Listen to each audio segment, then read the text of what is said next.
Você tem vontade de parar de fumar? Você quer saber se existe algum tratamento que pode te ajudar nesse processo? Então assista esse vídeo até o final.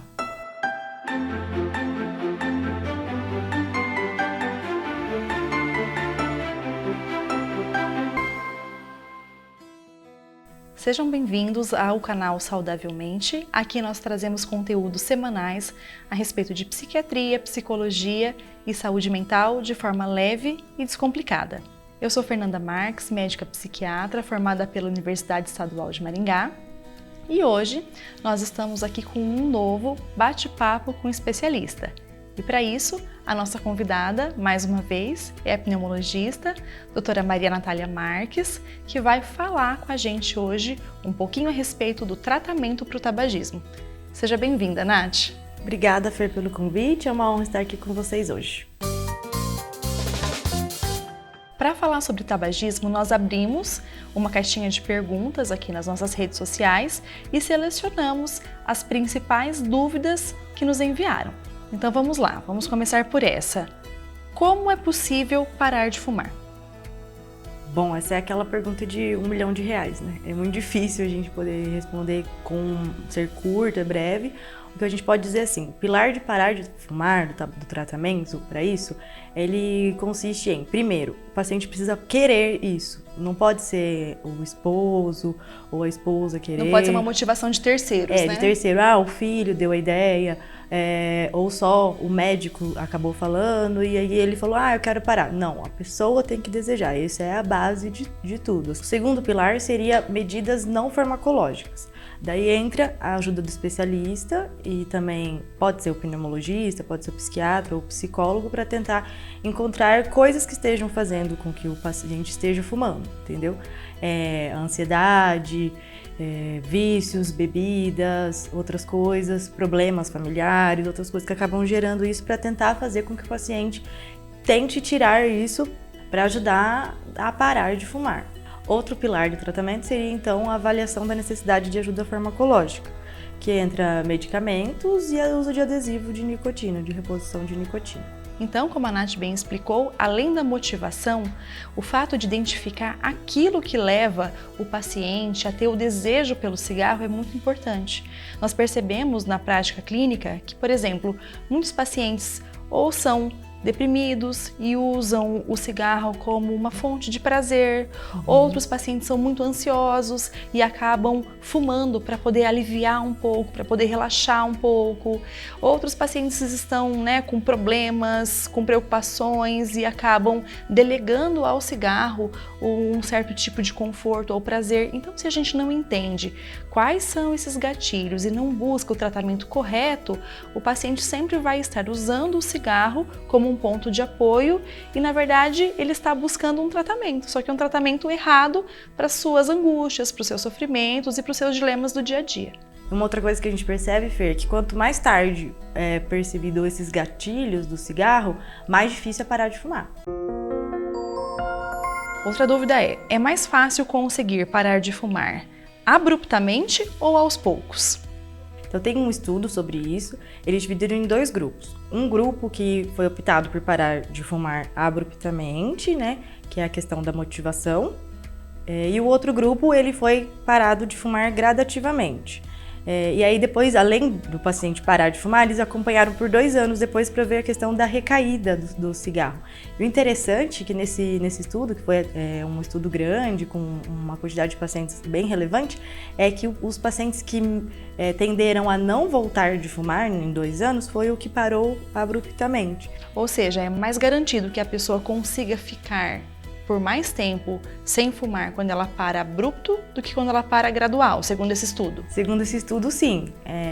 Por ele foi encontrado menor taxa de recaída ao cigarro a longo prazo nos pacientes que pararam abruptamente. Porém, até ele conclui o estudo dizendo que tem que ser avaliado caso a caso, Porque a gente não pode taxar isso como o melhor tratamento para todos os pacientes, tem que ser avaliado individualmente. E é muito interessante a gente entender essa importância de buscar o tratamento, porque existem estudos que mostram o seguinte: das pessoas que tentam parar de fumar, 3 a 6% conseguem sem tratamento, ou seja, é um índice muito pequeno que pode aumentar bastante se você tiver o apoio, né, o auxílio e as orientações dos profissionais. Uma perguntinha aqui. Sofro de ansiedade. Isso dificulta eu conseguir parar de fumar? Sim. É muito visto na prática clínica assim, que os pacientes tendem a procurar pneumologistas exclusivamente para parar de fumar. Mas a gente vê que o ideal é ser uma prática multidisciplinar. Nós muitas vezes, quando percebemos que o paciente tem um distúrbio psiquiátrico, ansiedade, depressão, esquizofrenia, é muito interessante encaminhar para o psiquiatra, porque a gente vê que tem muita dificuldade mesmo fazendo corretamente, fazendo todas as medidas, o paciente estando motivado, é muito fácil ter recaídas do tabagismo. Então, por isso é muito importante procurar ajuda de profissionais da saúde mental. Existem remédios para me ajudar a parar de fumar? Sim, nós temos opção medicamentosa para o tratamento do tabagismo. Temos algumas opções, bupropiona, Champix, e também usamos popularmente conhecido como adesivo de nicotina, que entra como reposição da nicotina, que é o que causa bastante vício no cigarro. Uhum. E é importante entender que esses medicamentos, assim, eles não podem ser comprados por qualquer pessoa, porque existe Sim. uma indicação, né, de que pacientes podem ou não e devem ou não tomar os medicamentos. Por exemplo, a bupropiona, que é um medicamento popularmente conhecido para o tabagismo, depende de algumas comorbidades. Por exemplo, pacientes que são epiléticos, que têm convulsões, não podem usar. Pacientes alcoolistas também não podem usar bupropiona. Depende muito do número de cigarros que a pessoa usa, né? Nem todo mundo vai precisar tomar remédio, isso depende muito do índice, né, de cigarros, ou seja, varia conforme o grau da dependência.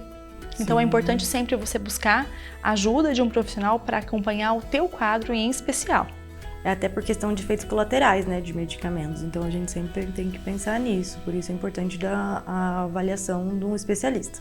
Mas os remédios podem ajudar bastante, né, diminuindo um pouco a fissura, a impulsividade, essas alternativas, né, por exemplo, de nicotina, são adesivos que são colados sobre a pele e aí à medida que o paciente parou de fumar, a gente vai diminuindo o nível de nicotina liberada por cada adesivo para como se fosse uma saída gradual da nicotina e o paciente não entrar naquele estado de abstinência total quando para o cigarro abruptamente.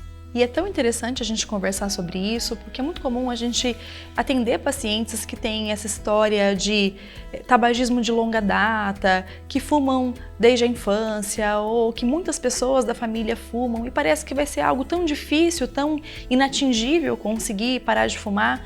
E não é, né? Existe possibilidade, existe tratamento. Nós estamos numa era de doenças respiratórias em que mais do que nunca a gente tem que prezar pela nossa saúde, principalmente da nossa saúde pulmonar. E até porque, Fer, é importante a gente dizer que não só essa questão pulmonar. O cigarro ele aumenta o risco também de câncer, né? Desde a boca até diversos órgãos, de infarto, né? De derrame cerebral, também limita a questão de atividade física, o paciente começa a ficar sintomático, aumenta a obesidade e acaba assim agravando outros sintomas depressivos, ansiosos, entre outros. Nath, então foi muito bom ter você aqui hoje para conversar sobre isso. Espero que tenha sido muito esclarecedor para vocês. E espero que a Nath volte aqui para a gente conversar sobre outros temas que são relacionados à saúde mental e à pneumologia. Eu que agradeço, Fer, o convite, sempre que precisar é só chamar. Então, esse foi mais um bate-papo com especialistas. Se você ficou com alguma dúvida, deixa aqui nos comentários, que tanto eu quanto a Natália vamos te responder. E se você quer ver aqui outros especialistas de outras áreas, deixa aqui nos comentários as suas sugestões. E não se esqueça de curtir o nosso vídeo, de se inscrever no nosso canal e nos seguir nas redes sociais. Nós vamos deixar aqui o link das redes sociais da Natália também para vocês acompanharem e tirarem as suas dúvidas. E vale lembrar que a Natália é pneumologista, atua na cidade de Presidente Prudente, no estado de São Paulo, e é docente da Faculdade de Medicina Unifadra. Um beijo, pessoal, até breve!